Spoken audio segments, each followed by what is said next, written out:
ಮೂತ್ರಪಿಂಡ ಸಮಸ್ಯೆ ಎದುರಾಗಿರ್ತಕ್ಕಂಥ ವ್ಯಕ್ತಿ ಯಾವ ವಯಸ್ಸಲ್ಲಿ ಆ ಟ್ರಾನ್ಸ್ಪ್ಲಾಂಟೇಷನ್ಗೆ ಒಳಗಾಗುವಂಥ ಸಾಧ್ಯತೆ ಇರುತ್ತೆ? ಆ ಸ್ಟೇಜ್ 5 ಅಂತ ಹೇಳ್ತೀವಿ. Stage 5 and almost dialysis stage ಬಂದಿದ್ದಾರೆ, ಅವರಿಗೆ ಟ್ರಾನ್ಸ್ಪ್ಲಾಂಟ್ ಮಾಡ್ಕೋಬೋದು. ಕೆಲವು ಲಕ್ಷಣಗಳು ಬರುತ್ತೆ, ಊಟ ಸೇರಲ್ಲ, ವಾಮಿಟ್ಟು, ಉಸಿರಾಡೋಕ್ಕೆ ಕಷ್ಟ, ಜೀವನ ಇರೋಕ್ಕೆ ಸಾಧ್ಯ ಇಲ್ಲ ಒಂದು ಪರ್ಟಿಕ್ಯುಲರ್ ಸ್ಟೇಜಲ್ಲಿ. ಚಿಕ್ಕ ಮಕ್ಕಳಿಗೂ ಟೈಪ್ 1 ಡಯಾಬಿಟಿಸ್ ಮೆಲಿಟಸ್ ಅಂತ ಬರುತ್ತೆ, ಅದರಿಂದ ಕಿಡ್ನಿ ಫೇಲಿಯರ್ ಆಗೋ ಚಾನ್ಸಸ್ ಜಾಸ್ತಿ. ನಮಸ್ಕಾರ ವೀಕ್ಷಕರೇ, ಸಂಯುಕ್ತ ಕರ್ನಾಟಕ ಯೂಟ್ಯೂಬ್ ಚಾನಲ್ನ ನಮ್ಮ ಡಾಕ್ಟರ್ ಕಾರ್ಯಕ್ರಮಕ್ಕೆ ಸ್ವಾಗತ. ಇವತ್ತು ನಮ್ಮ ಜೊತೆಗಿದ್ದಾರೆ ಖ್ಯಾತ ನೆಫ್ರಾಲಜಿಸ್ಟ್ ತಜ್ಞರಾದಂತಹ ಡಾಕ್ಟರ್ ದಿಲೀಪ್ ರಂಗರಾಜನ್ ಸರ್ ಅವರು. ಸರ್, ನಾನು ಇವಾಗ ಒಂದು ಮೂತ್ರಪಿಂಡ ಸಮಸ್ಯೆ ಬಗ್ಗೆ ಕೇಳ್ತಾ ಇದ್ದೆ ತಮ್ಮನ್ನು. ಸರ್, ಈ ಕಿಡ್ನಿ ಟ್ರಾನ್ಸ್ಪ್ಲಾಂಟ್ ಮೂತ್ರಪಿಂಡ ಕಸಿ ಹಾಗಂದ್ರೆ ಏನು ಸರ್?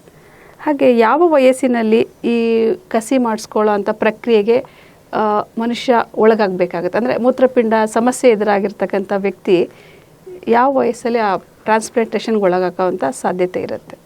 ಸ್ಮಾಲ್ ಚಿಲ್ಡ್ರನ್ನಿಂದ ಅಡಲ್ಟ್ಸ್ ತನಕ ಎಲ್ಲರಿಗೂ ಬರ್ಬೋದು.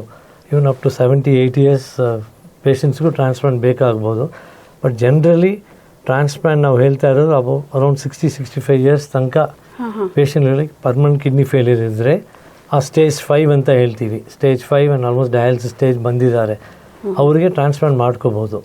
ಸೊ ಏಜ್ ಇದೆಲ್ಲ ಜನರಲಿ ಚೈಲ್ಡ್ ಒಂದು ಅಟ್ಲೀಸ್ಟ್ ಒಂದು ವೆಯ್ಟ್ ಪ್ರಕಾರ ಅಟ್ಲೀಸ್ಟ್ ಒಂದು 10 kgs ಆ ಥರ ಇದ್ದರೆ ಅದಾದಮೇಲೆ ಇರೋದು ಟ್ರಾನ್ಸ್ಪ್ಲಾಂಟ್ ಮಾಡ್ಬೋದು, kidney transplantation. Okay.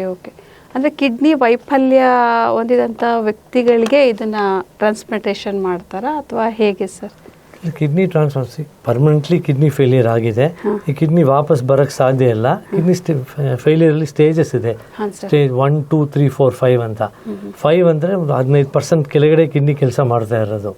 So generally ಒಂದು 10-15% ಕೆಳಗಡೆ ಕಿಡ್ನಿ ಕೆಲಸ ಬಂದರೆ ಅವರಿಗೆ ಕೆಲವು ಲಕ್ಷಣಗಳು ಬರುತ್ತೆ, ಊಟ ಸೇರಲ್ಲ, ವಾಮಿಟ್ಟು, ಉಸಿರಾಡೋಕ್ಕೆ ಕಷ್ಟ, ಜೀವನ ಇರೋಕ್ಕೆ ಸಾಧ್ಯ ಇಲ್ಲ ಒಂದು ಪರ್ಟಿಕ್ಯುಲರ್ ಸ್ಟೇಜಲ್ಲಿ. ಅವರಿಗೆ ಒಂದು ಡಯಾಲಿಸಿಸ್ ಮಾಡಬೇಕು, ಇಲ್ಲ ಅವ್ರ ಫ್ಯಾಮಿಲಿಯಲ್ಲಿ ಯಾರು ಡೊನೇಟ್ ಮಾಡೋಕ್ಕೆ ಯಾರು ಇದ್ದರೆ ಟ್ರಾನ್ಸ್ಪ್ಲಾಂಟ್ ಮಾಡ್ಕೋಬೋದು.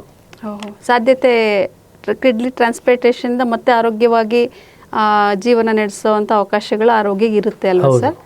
ಓಕೆ ಸರ್, ಇತ್ತೀಚಿನ ದಿನಗಳಲ್ಲಿ ಕಿಡ್ನಿ ಟ್ರಾನ್ಸ್ಪ್ಲಾಂಟೇಷನ್ಗೆ ಒಳಗಾಗ್ತಾ ಇರ್ತಕ್ಕಂಥ ರೋಗಿಗಳ ಸಂಖ್ಯೆ ಹೆಚ್ಚಳ ಆಗ್ತಾ ಇದೆ ಅಂತ ವರದಿಗೆ ಅಂಕಿಅಂಶಗಳ ಪ್ರಕಾರ ಹೇಳ್ತಾ ಇದೆ.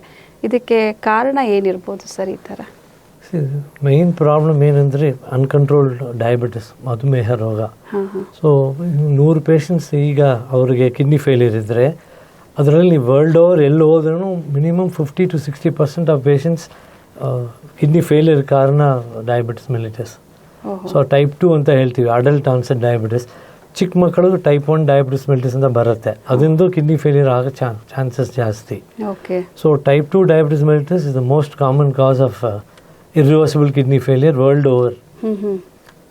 ಸೊ ಮತ್ತು ಕಿಡ್ನಿ ರಣ ಕಾಯಿಲೆಗಳಿದೆ, ಕ್ರಾನಿಕ್ ಗ್ಲಾಮರುಲರ್ ನೆಫ್ರೈಟಿಸ್ ಅಂತ ಹೇಳ್ತೀವಿ. ಈ ಕಾಯಿಲೆಗಳಿಂದ ಕಿಡ್ನಿ ಪರ್ಮನೆಂಟ್ಲಿ ಕೆಟ್ಟು ಹೋಗುತ್ತೆ. ಮತ್ತು ಬ್ಲಡ್ ಪ್ರೆಷರ್, ಹೈಪರ್ಟೆನ್ಷನಿಂದ ಒಂದು 10% ಜನ ಕಂಪ್ಲೀಟ್ ಕಿಡ್ನಿ ಫೇಲಿಯರ್ ಆಗುತ್ತೆ. ಬೇರೆ ಕಾರಣಗಳು, ವಂಶದಲ್ಲಿ ಬರ್ತಾ ಇರೋ ಕಾಯಿಲೆಗಳು ಇದೆ, ಪಾಲಿಸಿಸ್ಟಿಕ್ ಕಿಡ್ನಿ ಅಂತ ಹೇಳ್ತೀವಿ, ಆಲ್ಪೋರ್ಟ್ ಸಿಂಡ್ರೋಮ್ ಅಂತ ಹೇಳ್ತೀವಿ. ಈ ಥರ ವಂಶದಲ್ಲಿ ಬರ್ತಾ ಇರೋ ಕಾಯಿಲೆಯಿಂದ ಕಿಡ್ನಿ ಪರ್ಮನೆಂಟ್ ಕೆಟ್ಟು ಹೋಗ್ಬೋದು. Chronic intake of medicines, pain killers, gastric medicines, ಇದೆಲ್ಲ ಕೂಡ ಕಿಡ್ನಿ ಫೇಲಿಯರ್ ಬರೋಕ್ಕೆ ಕಾರಣ.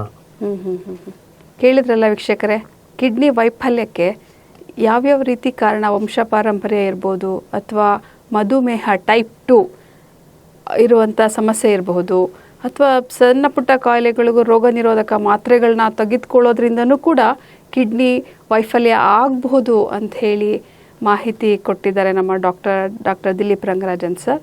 ಅವರಿಗೆ ನಮ್ಮ ಕಾರ್ಯಕ್ರಮಕ್ಕೆ ಬಂದು ಸಲಹೆ ನೀಡಿದಂಥ ಸರ್ ಅವರಿಗೆ ನಮ್ಮ ಸಂಸ್ಥೆ ವತಿಯಿಂದ ಧನ್ಯವಾದಗಳು ಸರ್. Thank you sir.